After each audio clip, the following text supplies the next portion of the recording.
ड्यूटरोनॉमी chapter 10 व्यवस्था विवरण की पुस्तक उसकी 10 अध्याय को ध्यान करें। इस अध्याय में लिखा हुआ वचनों की संख्या 22। इस अध्याय में प्रामुख्य रूप में जो चर्चा किया गया हुआ विषय ये है, आपके आगे पेश कर रहे हैं। 10वीं अध्याय की पहली 5 आयतों में परमेश्वर यहोवा ने मूसा से पूर्व काल में जो बनाए थे पत्थर की पटियाएँ दो, जो मूसा ने तोड़ डाला था, उसी प्रकार की 2 पत्थर की पटियाएँ बनाकर ले आओ कहकर कहे थे प्रभु ने मूसा से। मूसा ने प्रभु के सम्मुख गए थे और उनके ऊपर पत्थर की पटियाओं के ऊपर परमेश्वर ने 10 आज्ञाओं को लिखे थे। फिर उसको लेकर वापस लाकर उसको संदूक में रखे थे मूसा ने। ये पहले 5 आयतों में दिखाई देती है। 6 और 7 आयतों में हारून की मृत्यु, याकानियों के कुओं से कूच करके मोसेरा तक आए थे, तब हारून ने मर गए थे। गुदगोदा से योतबाता की यात्रा में ये 2 आयतों में हमें दिखाई देती है। 8 और 9 आयतों में परमेश्वर ने लेवियों को चुन लिए थे। इस्राएलियों के 12 गोत्र की जेठ संतान के रूप में एक गोत्र को अलग करके परमेश्वर के लिए, उसमें से याजक की काम याजकत्व करने के लिए परमेश्वर ने अलग कर लिए थे लेवियों को। उन लोगों को कोई भी निज भाग ना देकर परमेश्वर ही उनका निज अंश के रूप में नियुक्त कर लिए थे। 10 और 11 आयतों में मूसा ने 40 दिन और 40 रात ठहरने का यानी उपवास के बारे में लिखा गया है। ये उपवास उसकी यानी मूसा की दूसरी उपवास है। 40 दिन की आरंभ किए थे। 12 और 13 वचनों में परमेश्वर इस्राएलियों से कुछ विषय को वो अपनाने के लिए चाहे थे। प्रभु ने रिक्वायर किए थे। वो ये है कि उनके पीछे हो लेना, भय मानना, उनके प्रेम रखना, अपने पूरे मन और तन से प्राण से सेवा करना, इस प्रकार के विषय चाहे थे प्रभु ने। 14 आयत से लेकर 22 आयत तक परमेश्वर के बारे में 21 एक प्रत्येक विषय, फैक्ट्स, सत्य विषय बताए थे। 7 इस्राएलियों को दिया गया आज्ञाओं के बारे में कहा गया है। इस प्रकार के रूप में ये सारी अध्याय को हम लोग देख सकते हैं। तो आइए हम लोग पहले आयत से वचन को ध्यान करें। पहला आयत, उस समय यहोवा ने मुझसे कहा, पहली पटियाओं के समान पत्थर को 2 और पटियाएँ गाड़ ले और उन्हें लेकर मेरे पास पर्वत के ऊपर आ जा और लकड़ी का एक संदूक भी बनवा ले। देखिए, मूसा ने पहले जो 40 दिन 40 रात जो उपवास रखे थे, यानी परमेश्वर ही स्वयं अपने हाथों से और अपने हाथों से ही पत्थर को बनवाकर, पत्थर की पटियाओं को बनाकर अपने हाथों से लिख के दिए थे आज्ञाएं, जो मूसा ने तोड़ डाला था। उस 40 डेज में 40 दिन 40 रात उपवास में मूसा को स्वर्गलोक की एक नकल दिखाए थे। एक बात में बोलना है तो परमेश्वर की महान दया, उनकी संपूर्ण संकल्प में वो जो योजना बनाए थे, वो योजना संपूर्ण रीति से दृश्य के रूप में मूसा को दिखाए थे। इसका मतलब नथिंग बट क्राइस्ट। स्वर्गलोक में जो परमेश्वर की इच्छा पूरी होती है, उसी प्रकार धरती पे इस्राएल के राज्य में उनकी इच्छा परिपूर्ण होने के लिए, पूरी होने के लिए, उनकी प्रेजेंस जिस प्रकार के रूप में है वहाँ, उसी प्रकार मनुष्य के छुड़ौती के विषय में जो योजना है उसकी परछाया के रूप बताया गया है।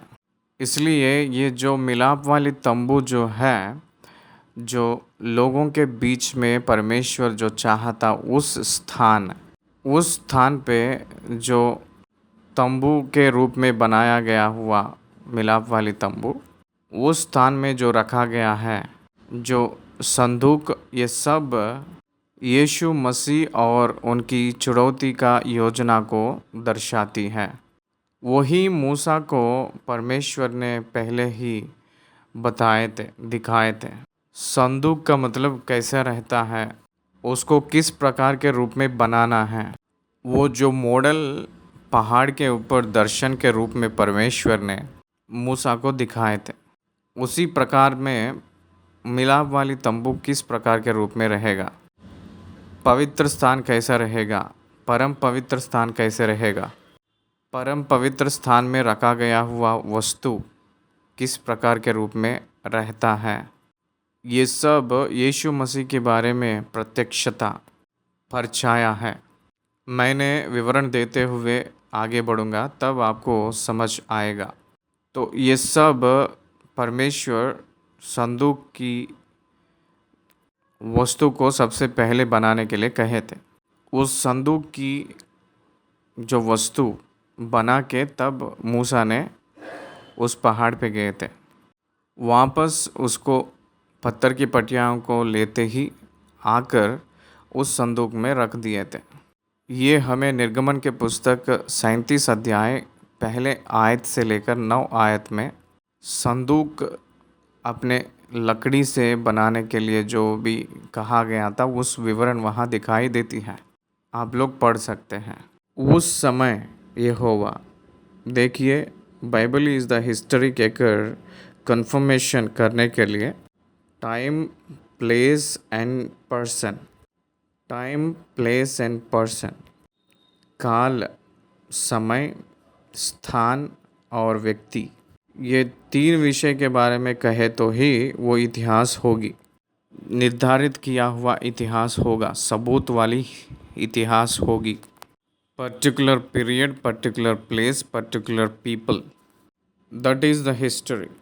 इसलिए बाइबल प्रूवन हिस्ट्री कहकर कहने के लिए उस समय यहोवा ने मूसा से कहा, मुझसे कहा, वो जंगल की यात्रा में वो हुआ है, वो संभव हुई है कहकर हमें समझ आ रही है। पहली पटियाओं के समान पत्थर की 2 और पटियाँ ये गाड़ लें और उन्हें लेकर मेरे पास पर्वत के ऊपर आ जा, और लकड़ी का एक संदूक भी बनवा ले, और मैं उन पटियाओं पर वे ही वचन लिखूँगा जो उन पहली पटियाओं पर थे जिन्हें तूने तोड़ डाला, और तू उन्हें उस संदूक में रखना। तब मैंने बाबुल की लकड़ी का एक संदूक बनवाया और पहली पटियाओं के समान पत्थर की 2 और पटियाएँ गाड़ी, तब उन्हें हाथों में लिए हुए पर्वत पर चढ़ गया। क्या आप ध्यान दे रहे हैं? तब मैंने बाबुल की लकड़ी का एक संदूक बनवाया और पहली पटियाओं के समान पत्थर की 2 और पटियाएँ गाड़ी, तब उन्हें हाथों में लिए हुए पर्वत पर चढ़ गया। तब सेकंड 40 डेज वहाँ रहे थे मूसा ने। 4 आयत, और जो 10 वचन यहोवा ने सभा के दिन पर्वत पर अग्नि के मध्य में से तुमसे कहे थे, वे ही उसने पहलों के समान उन पटियाओं पर लिखे और उनको मुझे सौंप दिया। क्या आप देख रहे हैं? उस 10 आज्ञाएँ जो मूसा ने पहले तोड़ डाले थे पत्थर की पटियाओं को, उसी आज्ञाओं को जो उस पत्थर की पटियाओं पे लिखे थे, फिर से मूसा ने जो लेकर गया था पत्थर की पटियाओं पे लिखे थे। तब मैं पर्वत से नीचे उतर आया और पटियाओं को अपने बनवाए हुए संदूक में धर दिया। देखिए यहाँ कितना क्लियर है। यहोवा मूसा को उस पत्थर की पटियाओं में 10 आज्ञाओं को लिखकर मूसा को लिख के दिए थे। कितना क्लियर है कम्युनिकेशन देखिए। और यहोवा की आज्ञा के अनुसार वे वहीं रखी हुई है। ध्यान दीजिए, इस्राएलियों के दूसरी पीढ़ी जो ये संदेश सुन रहे थे तब को ही 38 ईयर्स बैक ये जो इंसिडेंट हुई थी, 38 ईयर्स के पीछे ही ये इंसिडेंट हुई थी। संदूक में ये 2 पत्थर की पटियाएं रखने का कार्यक्रम। इसलिए उस संदूक में 2 पत्थर की पटियाएं हैं, वो परम पवित्र स्थान में रखा गया है। उनके आँखों के सामने जो दिख रहा है उस संदूक, उस मिलाप वाली तंबू, उस संदूक के अंदर रखा गया हुआ पत्थर की पटियाएं जो 10 आज्ञाओं की कब रखे थे मूसा ने? 38 ईयर्स लॉन्ग पीरियड के पीछे रखे थे मूसा ने। फिर बाद में वो बाहर नहीं लाए थे, वहीं रखे थे। यहोवा के आज्ञा के अनुसार वे वहीं रखी हुई है। आप लोग हर एक शब्द बाइबल में समझना चाहिए, पॉइंट आउट करना है। मुझे जो आज्ञा दिया गया है वैसे मैंने किया हूँ। As per the commandment of God, as per the word of God, as per the instruction of God I did it. हम लोग हर एक दिन हर काम जो करते हैं हम लोग परमेश्वर की बात के अनुसार अगर हम किए तो तब वो फलवंत होगी, वो स्थिर रहेगी। ये हम लोग भूलना नहीं। आज्ञा के अनुसार चलना मूसा ने चटपट से भी ना भटक के पालन करके दिखाया था। वो एक सुंदर नकल है हमें। 6 वचन, तब इस्राएली याखानियों के कुओं से कूच करके मोसेरा तक आए। वहाँ हारून मर गया और उसको वहीं मिट्टी दी गई और उसका पुत्र एलियाजर उसके स्थान पर याजक का काम करने लगा। ये जो संदर्भ हमें गिनती के पुस्तक 20वीं अध्याय में हमें दिखाई देती है। गिनती के पुस्तक 20 अध्याय 22 आयत से लेकर 29 आयत तक देखे तो ये बातें हमें दिखाई देती हैं। तब इस्राएलियों की सारी मंडली कादेश से कूच करके होर नामक पहाड़ के पास आ गई और एदोम देश की सीमा पर होर पहाड़ में यहोवा ने मूसा और हारून से कहा, हारून अपने लोगों में जा मिलेगा, क्योंकि तुम दोनों ने जो मरीबा नामक सोते पर मेरा कहना छोड़कर मुझसे बलवा किया है, इस कारण वह उस देश में जाने ना पाएगा जिसे मैंने इस्राएलियों को दिया है। इसलिए तू हारून और उसके पुत्र एलियाजर को होर पहाड़ पर ले चल और हारून के वस्त्र उतार के उसके पुत्र एलियाजर को पहना। तब हारून वहीं मरकर अपने लोगों में जा मिलेगा। यहोवा की इस आज्ञा के अनुसार मूसा ने किया और वे सारी मंडली के देखते होर पहाड़ पर चढ़ गए। तब मूसा ने हारून के वस्त्र उतार के उसके पुत्र एलियाजर को पहनाए और हारून वहीं पहाड़ की चोटी पर मर गया। तब मूसा और एलियाजर पहाड़ पर से उतर आए और जब इस्राएली की सारी मंडली ने देखा कि हारून का प्राण छूट गया है, तब इस्राएल के सब घराने के लोग उसके लिए 30 दिन तक रोते रहे। हारून मृत्यु होने का कारण मरीबा के जल के पास विवाद। मरीबा के जल के पास क्या किए थे मूसा और हारून ने? आप लोगों के लिए हम लोग इस चट्टान में से जल निकलवाना है। गिनती के पुस्तक 20 अध्याय 10 और 11 वचनों में कहते हैं, मूसा और हारून ने मंडली को उस चट्टान के सामने इकट्ठा किया। तब मूसा ने उससे कहा, हे दंग करने वालों, सुनो, क्या हमको इस चट्टान में से तुम्हारे लिए जल निकालना होगा? तब मूसा ने हाथ उठाकर लाठी चट्टान पर 2 बार मारी और उसमें से बहुत पानी फूट निकला और मंडली के लोगों अपने पशुओं समेत पीने लगे। Which God don't like it. हे दंग करने वाले कहकर नहीं बुलाना है। क्या दंग करने वालों कहकर कह सकते हैं क्या एक सेवक परमेश्वर के समाज को? मेरे बाइबल में मैंने इस शब्द को मैं रीडिंग से राउंड अप कर लिया था। क्या हमको इस चट्टान में से तुम्हारे लिए जल निकालना होगा? कौन निकालेंगे? परमेश्वर निकालेंगे या मूसा निकालेगा? लेकिन ये दोनों लोग कह रहे हैं, मूसा और हारून ने, हमको इस चट्टान में से हमको they are taking the place of God. परमेश्वर की स्थान को चोरी कर रहे थे ये लोग। मूसा ने हाथ उठाकर उस चट्टान को 2 बार मारे तो उस चट्टान में से जल बहुत पानी फूट निकला। उस चट्टान पे 2 बार मारे थे। परमेश्वर ने चट्टान से बात करने के लिए कहे थे। देखिए 8वीं वचन में क्या कहा गया है। उस लाठी को ले और तू अपने भाई हारून समेत मंडली को इकट्ठा करके उनके देखते उस चट्टान से बातें कर, तब वह अपना जल देगी। इस प्रकार से तू चट्टान में से उनके लिए जल निकाल कर मंडली के लोगों और उनके पशुओं को पिला। बातें कर, वो जल देगी। परंतु मूसा ने 2 बार उस चट्टान को मारा। अनआज्ञाकारिता। बात करो कहकर कहे तो बातें ना करके 2 बार मारा था। 1 बार नहीं 2 बार मारे थे। डिसओबीडियंस। उतना ही नहीं, हम लोग निकालेंगे क्या कहकर परमेश्वर के स्थान को लिया था। यहाँ आप लोग एक बात को पहचानना है। ये चट्टान यीशु मसीह है कहकर कहे थे पौलुस ने कुरिन्थियों के पत्री में। वो पहाड़ यीशु मसीह ही है कहकर कहे थे। यीशु मसीह चट्टान जब 2 भाग हुआ था, इसका मतलब क्रूस पे उनको टांगे थे, उनको मारे थे।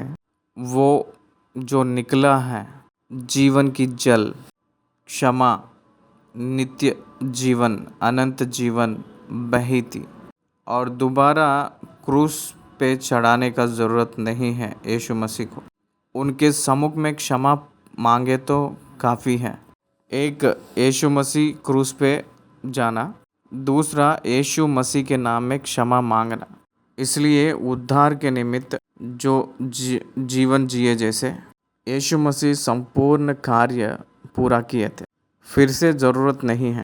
इसका अर्थ क्या है? एक बार उस चट्टान पे मारे थे तब उनको जल आया है। दूसरी बार उस चट्टान को पीटने का ज़रूरत नहीं है। बात किए तो काफ़ी है कहकर कहे तो, प्रार्थना किए तो काफ़ी है यीशु के नाम से। God will give us the forgiveness. पाप के निमित्त जो प्रायश्चित क्रूस पे हो चुका है, आपके जिम्मेदारी के रूप में पाप को पहचान कर पवित्र आत्मा आपको कबूल करके क्षमा किए तो काफ़ी है। There is no need of cross again. ये प्रिंसिपल यहाँ परमेश्वर अप्लाई किए हैं। इसलिए दूसरी बार मारना अनाज्ञाकारिता को दर्शाती है। अनुग्रह को अपमान किया जाया जैसा लगता है। इसलिए परमेश्वर हारून ने अपना जीवन ख़त्म करेंगे कहकर कहे थे।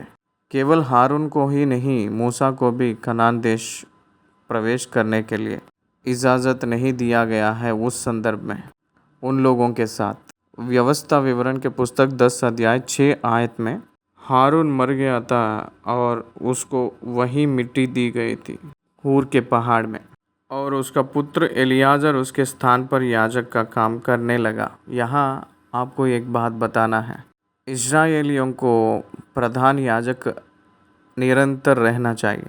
प्रधान याजक ने जब मरता है और एक प्रधान याजक ने देना है, थोड़ा ध्यान से सुनिए जो मैंने बोल रहा हूँ। प्रधान याजक साल में एक बार 7वीं महीना 10वीं दिन में मिलाप वाली तंबू परम पवित्र स्थान में साल में एक बार ईयरली वंस जानवरों के लहू को लेकर प्रवेश करता था। वो जाति प्रायश्चित का दिन है। नेशनल एटोनमेंट डे के रूप में इसको परमेश्वर ने देखते थे। उस दिन वो अंदर प्रवेश करते समय लहू को छिड़कना, संदूक के ऊपर परम पवित्र के स्थान में लहू को छिड़कने के संदर्भ में, अगर वो अंगीकार नहीं किया जाएगा तो वो वहीं मर मिटेगा। उस व्यक्ति को लाने के लिए बाहर कोई भी अंदर जाने के लिए नहीं है, जाने का मना है, क्योंकि इसलिए प्रधान याजक अंदर जाने से पहले ही घंटियों को बांध लेता है। अपने रस्सी को कमर में बांधकर एक कोने को मंदिर के बाहर, मिलाप वाली तंबू के बाहर छोड़ देते हैं। अगर अंदर जाकर जब वो लहू को छिड़कता है तो उस समय जब हिलते रहता है तो इसलिए घंटियाँ बजती है। अगर घंटियाँ बजना बंद हो गए तो इसका अर्थ यह है कि परमेश्वर उनको अंगीकार नहीं किए हैं, उनको मार डाले थे, तो इसलिए वो मर गया है कहकर अर्थ है। तब उस रस्सी को पकड़कर उस डेड बॉडी को बाहर खींचना है, बस उसे छोड़कर कोई भी अंदर जाने के लिए नहीं है। कोई भी कभी भी परमेश्वर को देखा नहीं। एक बार अगर परम पवित्र स्थान में संदूक रख गए के बाद nobody can see it except than high priest, the two yearly ones only। साल में एक ही बार प्रधान याजक ने उस मिलाप वाली तंबू में परम पवित्र स्थान में जाने की चांस है। उसको छोड़कर कोई भी मनुष्य उसको नहीं देख सकता। इसको हम लोग समझना है। उसके बाद उस परम पवित्र स्थान को और पवित्र स्थान को अलग करने के लिए बीच में एक बहुत दृढ़ वाली पर्दा दिख रहता है। Even light cannot pass into it. केवल परमेश्वर ही अंदर ज्योति के समान रहेंगे। बाहर से अंदर ज्योति का रोशनी जाने की जगह नहीं होगा। इसलिए बहुत गहराई जो अंधकार में निवास करने वाले परमेश्वर उस स्थान को रोशनी से भरते हैं। इसलिए एक प्रकार की प्रक्रिया के रूप में हमें दिखाई देती है। हारून ने मरना, प्रधान याजक की मृत्यु, एलियाजर को उनके पिताजी का वस्त्र को पहनाना प्रधान याजक के अर्थ है। इसलिए प्रधान याजक के रूप में हारून के सर पे जो मुकुट को निकालकर एलियाजर, हारून की तीसरी बेटा नादाब, अभी दोनों मर गए थे ना, एलियाजर को उस मौका मिला है। एक एक वस्त्र जो प्रधान याजक का निकालकर एलियाजर को पहनाए के बाद हारून की मृत्यु हुई, परंतु प्रधान याजकत्व जीवन रहे जैसे। इसलिए उसी दिन से प्रधान याजक एलियाजर जिए जैसे अपना जीवन भर रहा था प्रधान याजक के रूप में इस्राएलियों को। उसी के पीढ़ी में से, वंश में से प्रधान याजक लोग कंटिन्यूशन प्रधान याजक के रूप में रखा गया था। इसीलिए वो हारून की क्रम है वो। इसलिए एवरी ईयर, साल में एक बार प्रधान याजक ने उस परम पवित्र स्थान में संदूक के पास जाकर वो लहू छिड़कने का कार्यक्रम प्रधान याजक को दिया गया है। ये जो संदर्भ में इस विषय को ना बता के आगे बढ़ना अच्छा नहीं है कहकर मैंने आपको बता रहा हूँ। उनके प्रति एलियाजर ने याजक बने थे। हारून के प्रति एलियाजर ने याजक बना है। ही प्लीन्स ऑन बिफोर हाफ ऑफ पीपल बिफोर गॉड। परमेश्वर के सम्मुख और लोगों के लिए जो विनती करता है वो है याजक। क्या आप समझ रहे हो? बलि का समर्पण करने वाला याजक है, लहू बहाने वाला है याजक। ये हाथों का बनाया हुआ मंदिर है। जो हाथों को बनाया नहीं है, जो वो मंदिर जो स्वर्गलोक में अपने भेड़ बकरी बछड़ा की खून से ना होकर अपना स्वयं लहू के द्वारा प्रवेश किया, वो याजक ये है कि यीशु मसीह। उसके बाद 8 आयत। उस समय यहोवा ने लेवी गोत्र को इसलिए अलग किया कि वे यहोवा की वाचा का संदूक उठाया करें और यहोवा के सम्मुख खड़े होकर उसकी सेवा टहल किया करें और उसके नाम से आशीर्वाद दिया करें, जिस प्रकार की आज के दिन तक होता आ रहा है। लेवियों को जेठ पुत्र के संतान के प्रति 12 गोत्र के जेठ के पक्ष में लेवी के गोत्र को परमेश्वर ने अलग करके रखे थे, सेपरेट किए थे। सेपरेट करके कुछ जिम्मेदारियां दिए थे। वो क्या है? वो जिम्मेदारी ये है कि सबसे पहला संदूक को उठाना। लेवी के पुत्र 3 लोग हैं, कहात, गेर्शोमी, मेरारी। वो 3 लोगों को जो रहा हुआ विधियाँ लेव व्यवस्था में बहुत स्पष्ट रूप में विवरण दिया गया है। वो 3 फैमिलीज क्या क्या करना है बहुत स्पष्ट रूप में विवरण देते हुए आए हैं। जो बल उठाने वाले कौन हैं, जिम्मेदारियां कंधे पे लेने वाले कौन हैं और बलि देने वाले कौन हैं, शुद्धिकरण कार्यक्रम कौन है, ये सारे विवरण उसमें दिया गया है। इसलिए यहाँ देखें तो एक संदूक को उठाना है, दूसरा परमेश्वर के सम्मुख खड़े रहना, तीसरा लोगों को प्रभु के नाम से आशीर्वाद देना। क्या आप समझ रहे हो? लेवियों ने परमेश्वर के सम्मुख सेवा टहल करना, परमेश्वर की सेवा कर रहे हैं, परमेश्वर के सम्मुख सेवा कर रहे हैं।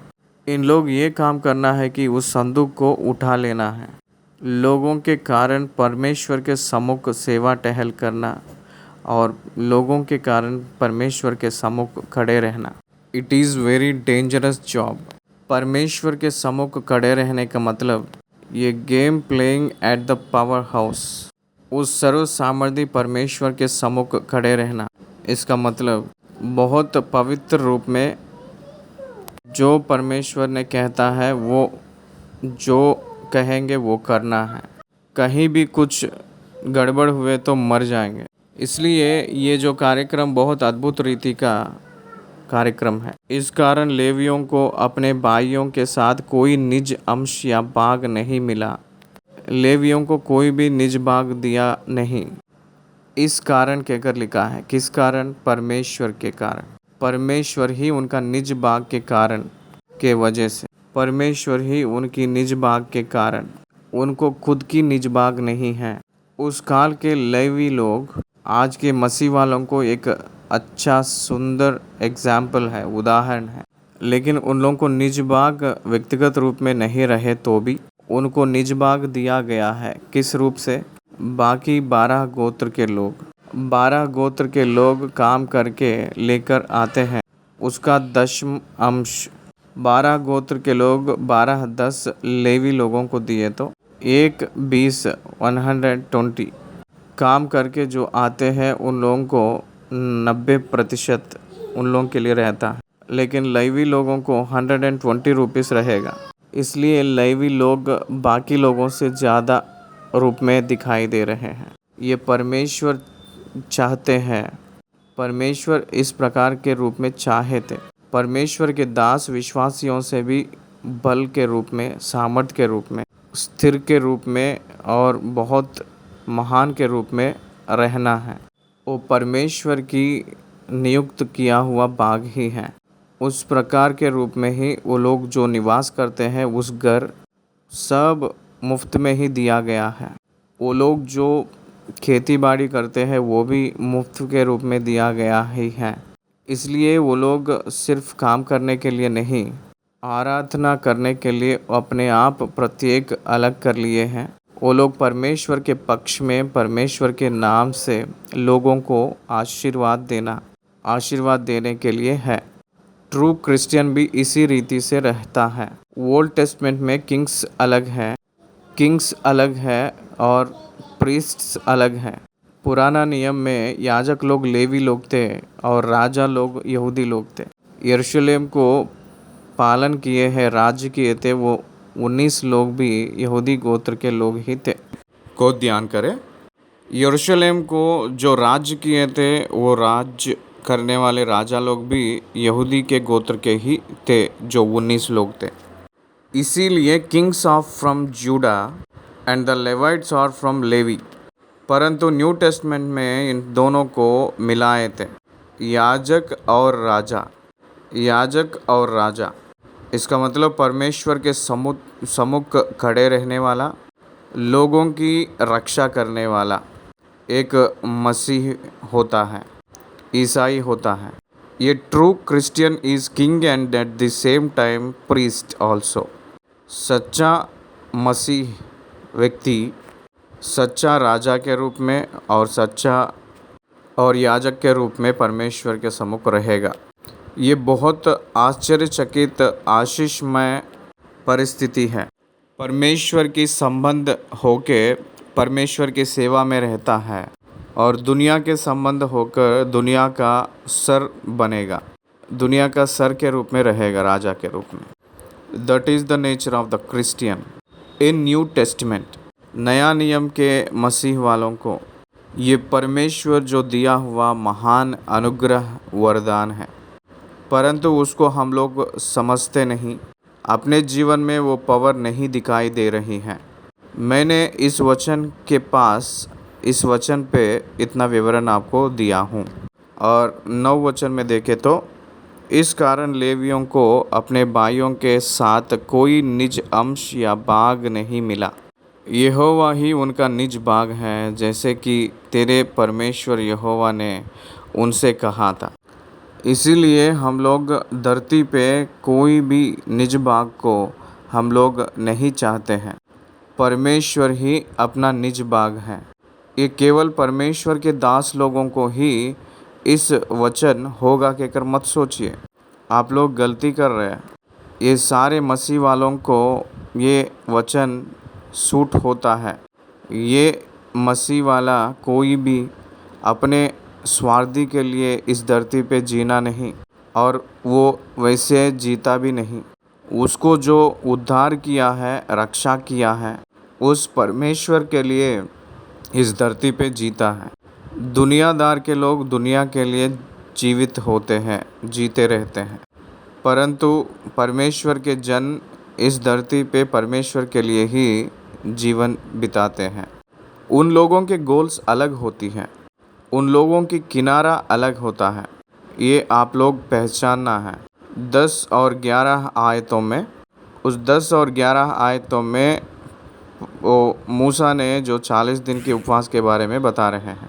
मैं तो पहले के समान उस पर्वत पर 40 दिन और 40 रात ठहरा रहा और उस बार भी यहोवा ने मेरी सुनी और तुझे नष्ट करने की मानसा छोड़ दी। इसका विवरण मैंने 9 अध्याय में दिया हूँ। 40 दिन क्यों हुआ है? 40 दिन क्यों लगा है? उस पत्थर की पटियाओं को उसके ऊपर लिखने के लिए 40 दिन क्यों लगा होगा? परमेश्वर की क्रोध ठंडा होने के लिए मूसा ने वहाँ गिड़गिड़ाया था, विनती किया था। He took 40 days to convince God। परमेश्वर उनकी मन सुनने के लिए, उनकी बात सुनने के लिए, मूसा की सुनने के लिए उतना टाइम लगा था, उतना क्रोध। और तुझे नष्ट करने की मानसा छोड़ दी। अपने क्रोध को ठंडा करने के लिए 40 दिन लग गया था परमेश्वर को आपके ऊपर। 11 आयत, फिर यहोवा ने मुझसे कहा, उठ और तू इन लोगों की अगुवाई कर, ताकि जिस देश के देने को मैंने उनके पूर्वजों से शपथ खाकर कहा था, उसमें वे जाकर उसको अपने अधिकार में कर ले। क्या आप ध्यान कर रहे हो? God allowed to Moses to be the leader and walk before in front of the people of God। परमेश्वर के जन के सामने नायक के रूप में खड़े होकर उनके सामने चलने का अनुग्रह परमेश्वर ही उनको दिए हैं, मूसा को। ये परमेश्वर मूसा को दिया हुआ एक जिम्मेदारी है, इसको आप पहचाने हो। यहोवा ने मेरी सुनी और तुझे नष्ट करने की मानसा छोड़ दी। अब्राहम की विनती को सुन ली और लूत को नष्ट करने की सोच छोड़ दी। पुरानियों को याद करते हुए इस्राएलियों को नष्ट करना परमेश्वर ने छोड़ दिए। Impact of the prayer of the righteousness. धर्मी जन की प्रार्थना मन से सुनाया जाएगा। धर्मी जन की प्रार्थना तोड़ती है सारे बंधन, कहकर वचन कहती है ये पूरा हुआ है, इसलिए मांगे तो तुम्हें मिलेगा, कहकर जो प्रिंसिपल यहाँ दिखाई दे रही है। जो मांगे तो हर एक व्यक्ति पाएगा, कहकर न्यू टेस्टमेंट में कहा गया है। उस पहाड़ की उपदेश में न्यू टेस्टमेंट में जो मांगने वालों को दिए जैसे प्रभु दिखाई दे रहे हैं। मांगे तो तुम्हें दिया जाएगा। बहुत से लोग ना मांगने से ही नहीं प्राप्त कर पा रहे थे, नहीं प्राप्त कर रहे हैं। You need to pray more and more. आप अत्यधिक रूप में प्रार्थना करना है। केवल आपके लिए ही नहीं, लोगों के लिए प्रार्थना करना है। आजकल मसीह वालों की प्रार्थना केवल परिवार तक ही सीमित हो जा रही है, अपने स्वयं खुद के लोगों के लिए ही रह जा रही है। No, beyond that you need to pray. उससे बढ़कर आप प्रार्थना करना है। यहोवा उनको देंगे कहकर उनके पुरनियों को जो वादा किए थे, जिस देश के देने को मैंने उनके पूर्वजों से शपथ खाकर कहा था, पूर्वजों से शपथ खाया हुआ उस देश को, उस संतान जब तक चले नहीं जाए नहीं, आप उनके आगे चलो। This is the commandment of God to every Christian. हर एक मसीह वालों को परमेश्वर जो दिए हैं आज्ञा, वो क्या है पता है? Walk before the world. इस दुनिया के आगे आप चलना है। ये परमेश्वर का कमीशन है हमें। इसलिए हर एक मसीह वाला नायक ही है, नेता ही है। हर एक मसीह वाला याजक ही है। हर एक मसीह वाला राजा ही है। लेकिन ये सत्य हमें समझ नहीं आ रहा है, इसलिए और भी हम लोग उस प्रमाण में हम लोग जा नहीं पा रहे हैं। We are not up to the God's measurement. परमेश्वर की सीमा में हम लोग नहीं जा पा रहे हैं। परमेश्वर मूसा को जैसे आज्ञा दिए हैं, उसी रीति से मूसा ने उनके आगे चल रहे हैं। 38 लॉन्ग ईयर्स प्रभु ने मूसा को दिए के बाद वो आगे चलने लगे। उसके बाद 12 और 13 आयतों में उनके रिक्वायरमेंट्स, परमेश्वर की रिक्वायरमेंट्स हम लोग देख सकते हैं। परमेश्वर प्रजा के ओर से क्या चाह रहे हैं वो बता चुके हैं 12-13 आयतों में। अब हे इस्राएल, तुझे मैंने नियुक्त कर लिया हूँ, इसलिए हे इस्राएल कहकर कह रहे थे। तेरा परमेश्वर यहोवा तुझसे इसके सिवाय और क्या चाहता है कि तू परमेश्वर यहोवा का भाई माने। नंबर 1, उसके सारे मार्गों पर चले। नंबर 2 और नंबर 3, सारे प्राण से उससे प्रेम रखें। और नंबर 4, पूरे मन और अपने सारे प्राण से उसकी सेवा करें। नंबर 5, यहोवा की जो जो आज्ञा और विधि मैं आज तुझे सुनाता हूँ उनको ग्रहण करे, जिससे तेरा भला हो। उनको सेवा कर, उनको प्रेम रख, उनके भय मान और उनकी आज्ञा के अनुसार चल। इस प्रकार की 5 आज्ञाएं दे रहे हैं। मेरे प्रिय परमेश्वर के संतान, सबसे पहले हमको भय होनी चाहिए प्रभु के बारे में। उनके भय हम लोग मानना है। यहोवा का भय माने। वो दंड देंगे कहकर डरना नहीं। उनके बेटे के रूप में उनको किस चीज़ में अपमान ले आएंगे, उस विषय में आप भय मानना है। वो दंड देंगे कहकर डरना, वो डर नहीं। मैंने मेरे पिता की नाम को रोशनी नहीं कर पा रहा हूँ, अपमान ले आ रहा हूँ कहकर डरना है। देखिए, एक राजा ने कंगाल के रूप में रहे तो कैसे उसको भय के साथ आगे बढ़ाना है। इसीलिए पौलुस ने कहते हैं कि आपको जो मिला है उद्धार, ये भय से और कांपते हुए उसको आगे बढ़ाओ कहकर कहते हैं। What is that salvation? Kingship and priesthood. आप जो पाए हैं उद्धार, वो उद्धार क्या है? उद्धार का मतलब याजकत्व और राज्य के ऊपर राजा के रूप में राज करना। इसको आप आगे बढ़ाना है। उसके लिए परमेश्वर के सम्मुख आप डरना है। उनके सारे मार्ग पर चले, कुछ मार्ग पर नहीं, सारे मार्ग पर। उनके सारे मार्ग पर चलना है। 3, उससे प्रेम रखना। 4, उसके पूरे मन और अपने सारे प्राण से उसकी सेवा करें। अपने पूरे मन से और अपने प्राण से सेवा करना है।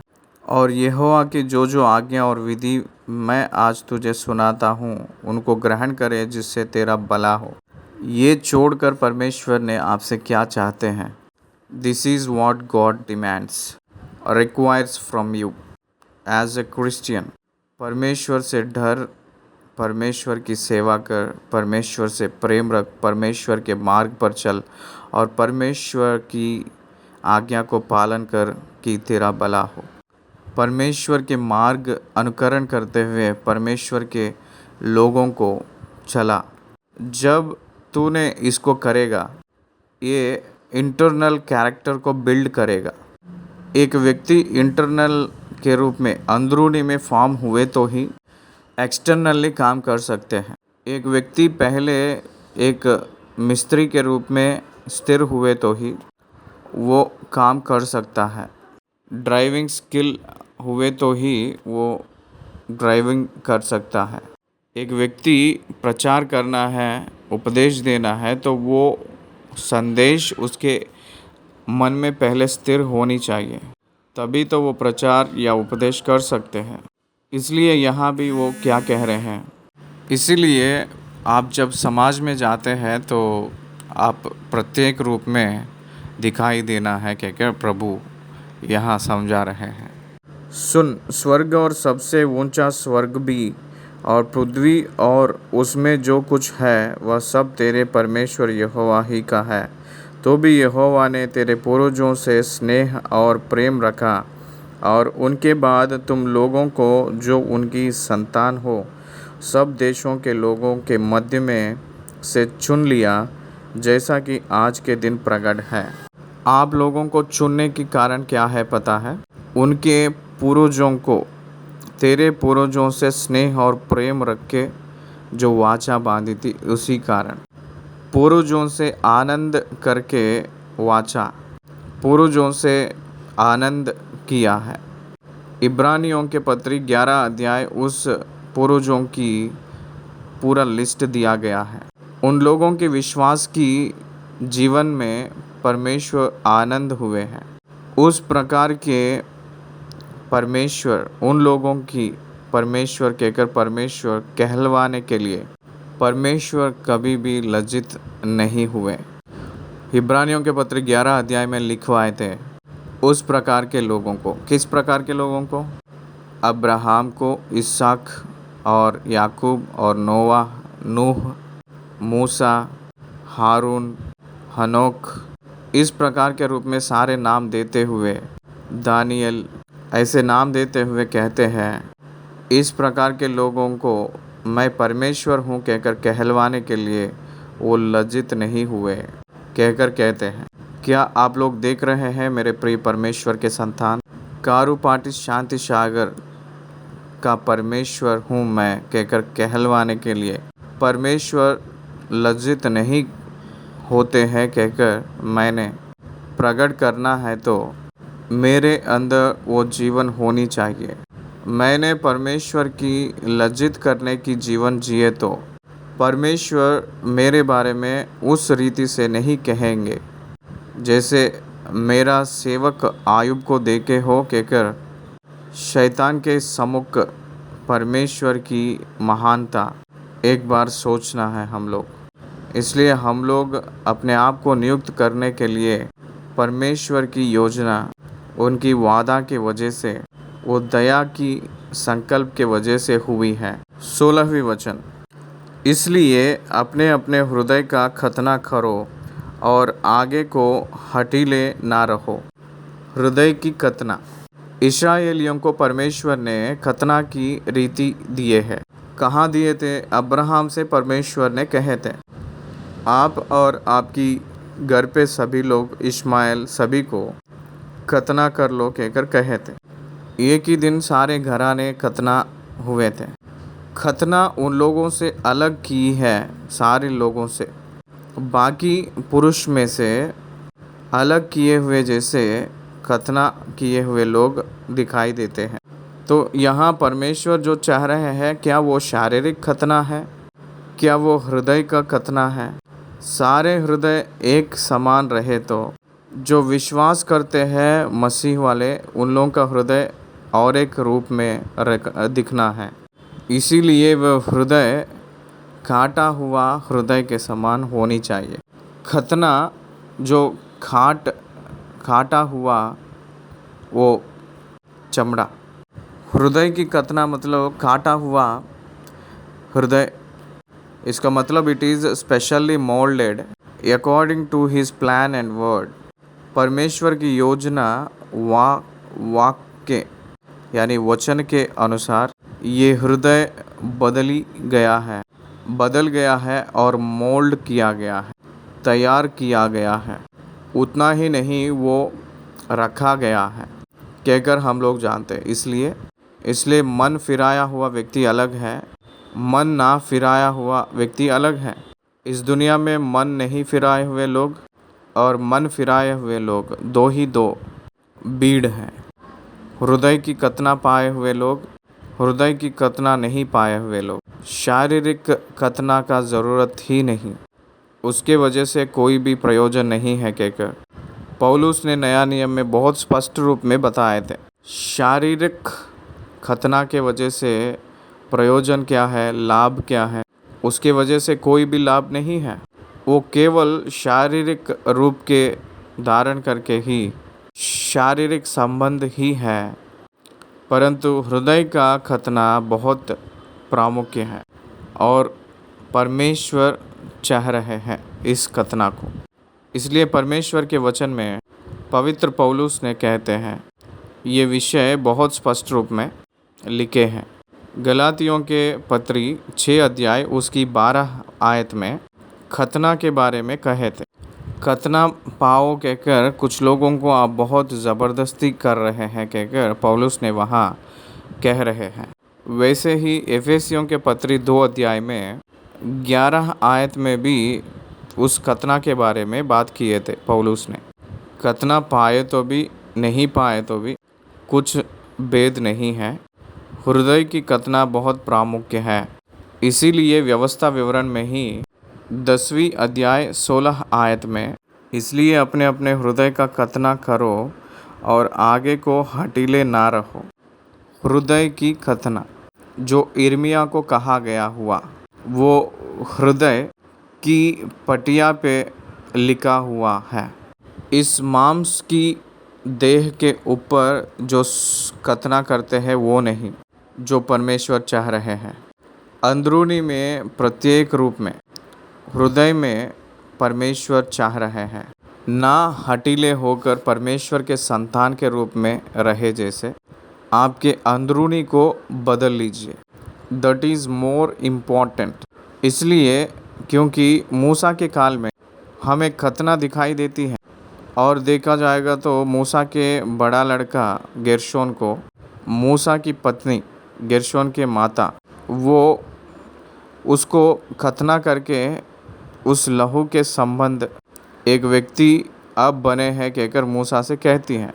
निर्गमन के पुस्तक में सिप्पोरा ने ये काम किए हैं। मूसा ने मिस्र देश ना जाने से पहले यहोवा उनको मार डालना चाहे थे, तब तुरंत सिप्पोरा ने वो कार्य करके मूसा को ज़िंदा रखवाई थी, ज़िंदा बचा ली थी। तो खतना एक ओल्ड टेस्टमेंट में एक भौतिक रीति के रूप में दिखाई दे रही है। अंदरूनी के संबंध की एक खतना के रूप में वो दिखाई दे रही है। इसलिए 16 आयत हृदय का खतना ओल्ड टेस्टमेंट में ही परमेश्वर उन्हें दिखाए थे, बताए थे। It's not new testament term, it is new testament term, it is old testament term. भौतिक खतना हृदय खतना की एक नकल है, क्योंकि तुम्हारा परमेश्वर यहोवा वही ईश्वरों का परमेश्वर और प्रभुओं का प्रभु है। वह महान पराक्रमी और भय योग्य ईश्वर है जो किसी का पक्ष नहीं करता और ना घूस लेता है। गॉड्स एट्रीब्यूट्स यहाँ हमें दिखाई दे रहे हैं। Who is our God? अपना परमेश्वर कौन है? देखिए, हम लोग भारत देश में हैं। बहुत से लोग भारत देश में एक एक डिपार्टमेंट को एक एक परमेश्वर है। एजुकेशन को एक ईश्वर है, वैसे ही हेल्थ के लिए एक ईश्वर है, बारिश के लिए एक ईश्वर है, आग के लिए एक ईश्वर है, मृत्यु के लिए एक ईश्वर है, चंगाई के लिए एक ईश्वर है। इस प्रकार के रूप में अलग अलग प्रकार की ईश्वर हैं। उन लोगों के जुड़े शिक्षण वहीं तक हैं, limited to that extent only. शैतान की धोखा क्या है पता है? परमेश्वर यहोवा को यीशु मसीह परमेश्वर है कहकर अंगीकार ना करके मनुष्यों को भरमा कर मूर्तियों के तरफ मोड़ मनुष्यों ने उन लोगों को जो चाहिए उसको पाए, जैसे कन्वर्ट हुए के बाद में जिसको जो परमेश्वर है उसी का सीमित कर लिए थे, सेट कर लिए थे। मिस्र देश में भी ईश्वर है, जल के लिए एक ईश्वर है, आग के लिए एक ईश्वर है, सूरज के लिए एक ईश्वर है, धरती को एक ईश्वर है। इन सब के ऊपर परम ईश्वर परमेश्वर जो महान प्रतापी ईश्वरों का परमेश्वर और प्रभुओं का प्रभु है, वह महान पराक्रमी और भय योग्य ईश्वर है, जो किसी का पक्ष नहीं करता और ना घूस लेता। इस परमेश्वर के बारे में बाइबल ये कह रही है, इनको असंभव कुछ भी नहीं है, सारी संपत्ति उनमें है। इसलिए यीशु मसीह कौन है कहकर कहे तो वो महान परमेश्वर है कहकर पौलुस ने तीतुस की पत्री तीतुस में कहा गया है। महान परमेश्वर अपना उद्धारकर्ता कहकर कहे थे। वो महान प्रभु है, महान परम ईश्वर है, महान पराक्रमी है, भय योग्य ईश्वर है। वो किसी का पक्ष नहीं होने वाला परमेश्वर है। एक मनुष्य के वजह से नहीं, वो अपने आप के वजह से कार्य करते हैं, घूस नहीं लेते हैं। वो ईश्वरों के बारे में लिखते हुए ये बात क्यों लिखे हैं? परमेश्वर के बारे में लिखते हुए ये बात इसलिए लिखे हैं, अपने संपत्ति से परमेश्वर को कबूल नहीं करवा पाएंगे, क्योंकि आराधना के व्यवस्थाएं आए हैं। इवन इन जेरूसलम में भी आराधना की व्यवस्था आया है। परमेश्वर से जो आराधना करते हैं वो आत्मा से सच्चाई से आराधना करना है कहकर परमेश्वर चाह रहे हैं। परमेश्वर की संकल्प है ये। परंतु धर्मी रूप की आराधनाएं सिर्फ यरूशलेम में ही नहीं, पूरा विश्व में आ चुके हैं। उन सब में आराधना जो निर्वाह कर रहे हैं, जो याजक कहते हैं, परमेश्वर के स्थान में पैसे को, धन को स्थापना कर लिए हैं। इज़राइल में भी दशम अंश और इज़राइल में भी वो बलि अर्पण, कुछ प्रकार की पुरानियों के रीति रिवाज, कुछ चीज़ों को हटाकर धन को ही परमेश्वर के रूप में कर लिए हैं। परंतु मसीहत में वो स्थिति नहीं है। कोई भी परमेश्वर के दास, परमेश्वर ने पैसे दिए तो वो काम करेगा परमेश्वर ने कहकर अगर कहेंगे, तो उससे बढ़कर और कोई भी चोर नहीं है। आप पैसे देकर उस परमेश्वर से काम करवा ले सकते हैं कहकर जो गलत भावना, पाप है, वो जागरूकता का कमी है। इसलिए आप दान देंगे तो परमेश्वर भलाई करेंगे। आप इतना दशमा अंश देंगे तो परमेश्वर आपको कार्य करेंगे कहकर नहीं। दशमांश क्यों दे रहे हैं? धन्यवाद के रूप में हम लोग दे रहे हैं। दशमा अंश से भी ज़्यादा देना है। नया विश्वासी, नया पीढ़ी के, नया नियम के संबंध लोग किसको देना है? परमेश्वर के दास को देना है, परमेश्वर की सेवा के लिए देना। वो दूसरी सब्जेक्ट है, मैं उस तरफ आपको नहीं ले जाना चाह रहा हूँ। और ना घूस लेता है कहकर जो कहते, वहाँ उद्देश्य ये है कि you cannot manipulate with God with money. धन से परमेश्वर को नहीं देख पाओगे। नया नियम में सीमोन कहकर एक व्यक्ति ने धन देकर परमेश्वर के सामर्थ्य पाने के लिए चाहा था। पतरस ने उससे कहे थे कि तेरे हृदय दुष्टता से भरा है कहकर कहे थे, उसको चेतावनी दिए थे। प्रेरितों के काम में 18 आयत में वह अनाथों और विधवाओं का न्याय चुकाता और परदेशियों से ऐसा प्रेम करता है कि उन्हें भोजन और वस्त्र देता है। कैसे दिया जाएंगे? वो अपने प्रजा के द्वारा प्रजाओं को देते हैं। परमेश्वर ने आज्ञा दिया है उनकी प्रजा को, इसलिए उस आज्ञा के अनुसार उन लोग दूसरों को देते। वो हमें सीखना है। परमेश्वर आकाश से बरसाएंगे नहीं, अपने प्रजा के द्वारा ही वो देंगे। 18 आयत मसीह के समाज को बहुत प्रामुख्य वचन है। वह अनाथों और विधवा का न्याय चुकाता और परदेशियों से ऐसा प्रेम करता है कि उन्हें भोजन और वस्त्र देता है। इसका मतलब वो तरस खाने वाला परमेश्वर है। वो दया का परमेश्वर के रूप में दिखाई दे रहे हैं।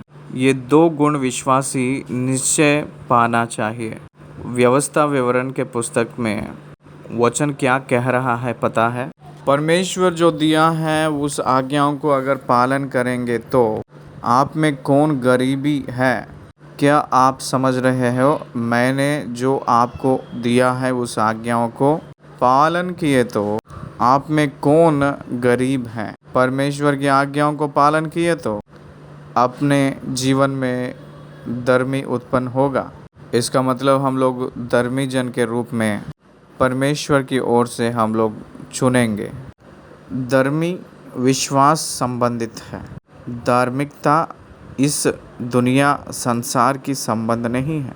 इस संसार के संबंधित सारे आशीषों को कंडीशनल ब्लेसिंग्स कहकर आशीषों को राइचियसनेस को वो जोड़ के रखे थे, कनेक्ट करके रखे थे ओल्ड टेस्टमेंट में। इसीलिए हम लोग धार्मिकता के रूप में, धर्मी के रूप में अपने व्यवहार से समाज में परमेश्वर के संतान के रूप में परमेश्वर की महिमा लेकर आएंगे। इस बातों को आप निश्चय पहचानना है कहकर मैंने आपको अनुरोध कर रहा हूँ।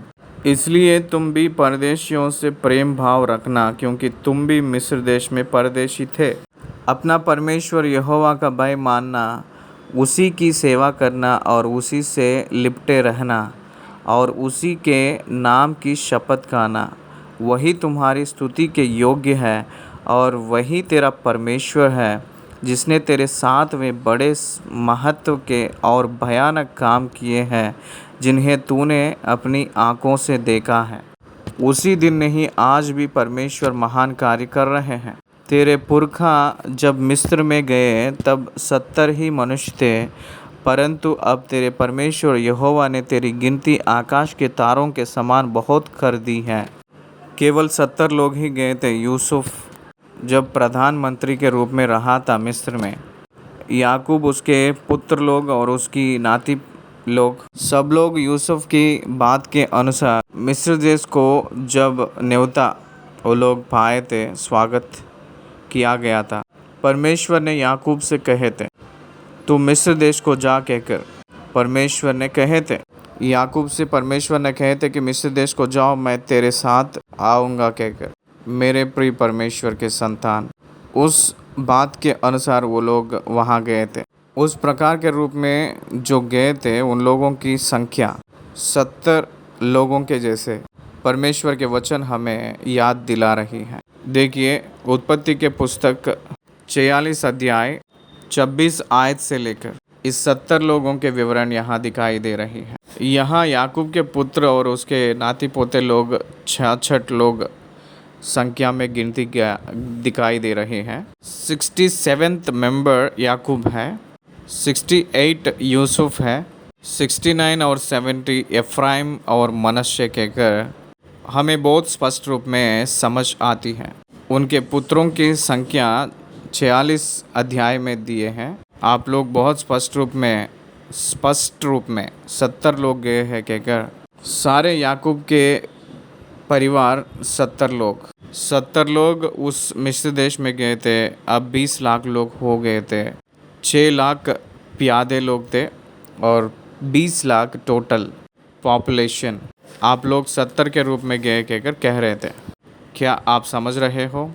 लोगों को बहुत विस्तार रूप करने वाला परमेश्वर और वादाओं को पूरा करने वाले परमेश्वर के रूप में हमें बाइबल में परमेश्वर के बारे में बता रही है।